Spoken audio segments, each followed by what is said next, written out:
കാരണവശാലും ഞങ്ങൾ തള്ളി പറയില്ല.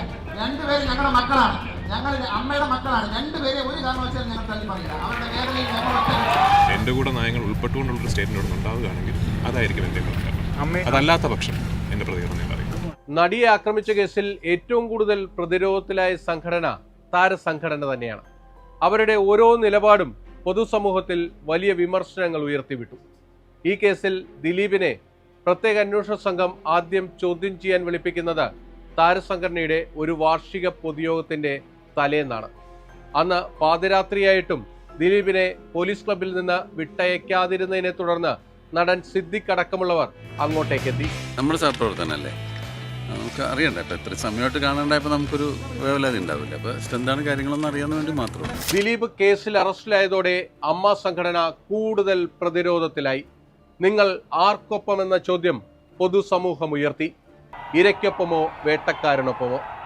അവിടെ കൃത്യമായ ഒരു നിലപാടെടുക്കാൻ അമ്മയ്ക്ക് വലിയ പ്രതിസന്ധി ഉണ്ടായി.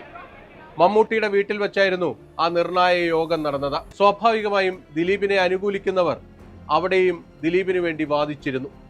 പക്ഷേ നിവൃത്തിയില്ലാതെയാണ് അമ്മ നേതൃത്വം ആ തീരുമാനമെടുത്തത്, ദിലീപിനെ മാറ്റി നിർത്താനുള്ള തീരുമാനം. ദിലീപിനെ സംഘടനയിൽ നിന്ന് പുറത്താക്കിയതായി മോഹൻലാലിനെ ഒപ്പം നിർത്തി മമ്മൂട്ടി പ്രഖ്യാപിച്ചു.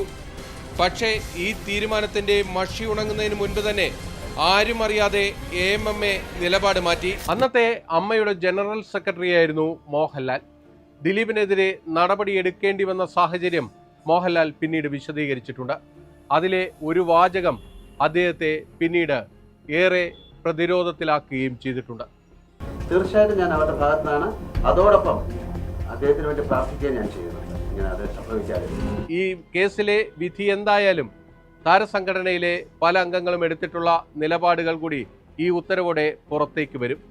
അത് പിന്നീടും വലിയ വിമർശനങ്ങൾക്ക് വഴിവെക്കാനുള്ള സാധ്യതയുമുണ്ട്.